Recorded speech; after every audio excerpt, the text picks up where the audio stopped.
Welcome to our Devos, where this week we have been shaping up the subject of finding purpose. Not finding our unique and specific purpose, which is what people tend to focus on with purpose, but the idea of understanding God's purposes in the scheme of our lives and how that translates into the everyday struggles we have in our faith. Well, this week, or today, I want to give you one that I think some of you have been waiting to hear and you're overdue.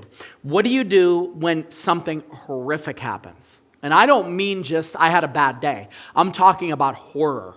I'm talking about you lost your spouse. Your spouse cheated on you.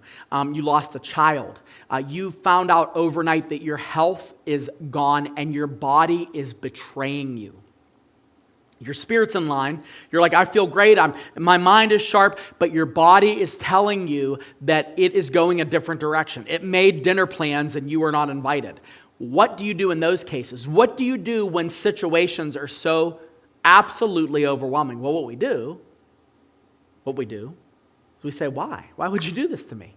God, why would you? I'm living for you. I'm serving you. I'm giving. I'm doing all this stuff. I really want, and we start to put the why in. The why comes up naturally. It's instinctual, unfortunately. It's part of our flesh. I need to know, why are you doing this to me? What are you doing? But in reality, even in the darkest of situations, you need to know that God pulls purpose through the most impossible darkness.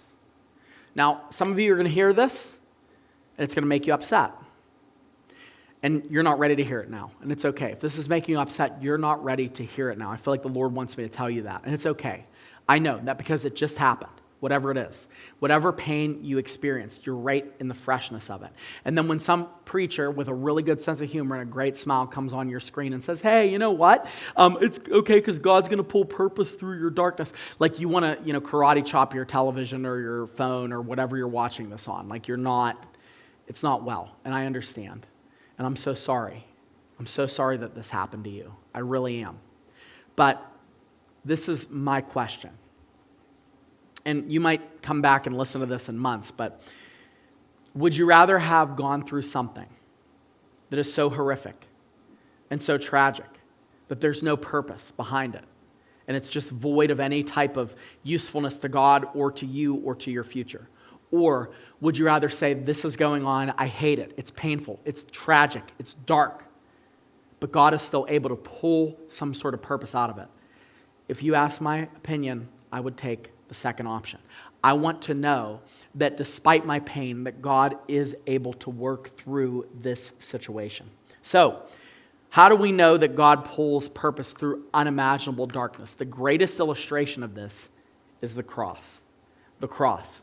I mean, think about it, okay? God became a man. Jesus comes to the earth.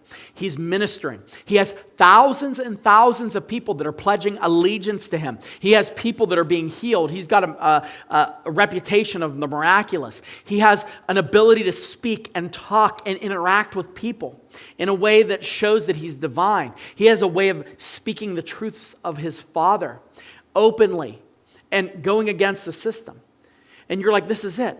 He's here. He's going to establish. And the Jews at the time, they were looking for the Messiah to come and establish political reign, social reign, economic reign over the entire world. And that's what they expected. And then that hero, that person, the person that they would follow, the person that the disciples devoted themselves to, is humiliated, convicted, tortured, and executed. I mean, there's no writer on the planet, no fiction writer on the planet that would write a story like this. None. There's no story like that where you can read this and say, oh, this is exactly what happens to the hero in the end. There's none. And when you see Jesus hanging on a cross and his body being taken by night by Joseph of Arimathea and Nicodemus and put in a borrowed tomb, you're looking at this and going, I can't believe this could happen. But then 3 days later, Jesus rises from the grave, and he pulls the ultimate purpose from the darkness of the crucifixion. Impossible darkness, you might say. Acts 2:23, Peter sums this up well. This Jesus delivered up according to the definite plan. Pay attention to that. The definite plan and foreknowledge of God. You crucified and killed by the hands of lawless men. What's he saying? He's saying, This Jesus was crucified, tortured, executed by lawless men, but the definite plan and foreknowledge of God withstood. The purposes of God stand despite the pain of the darkness. Good Friday yielded to Resurrection Sunday. Good Friday was a comma, it wasn't a period. And the reminder is for us to cling to the fact that God can extract purpose even from the darkest pain. So, whatever it is, I want you to know, whatever that thing is, God is not done with allowing you to see healing from it. God is not finished with allowing you to lean on Him through it. God is not done with the purposes that He has built into it.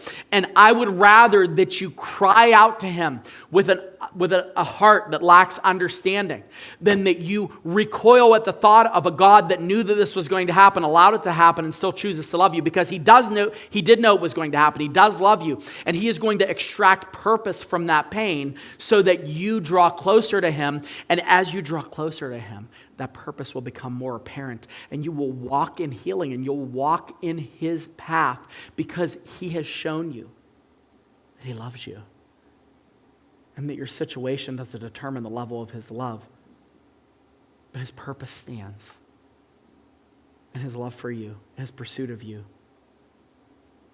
is beyond what you can comprehend.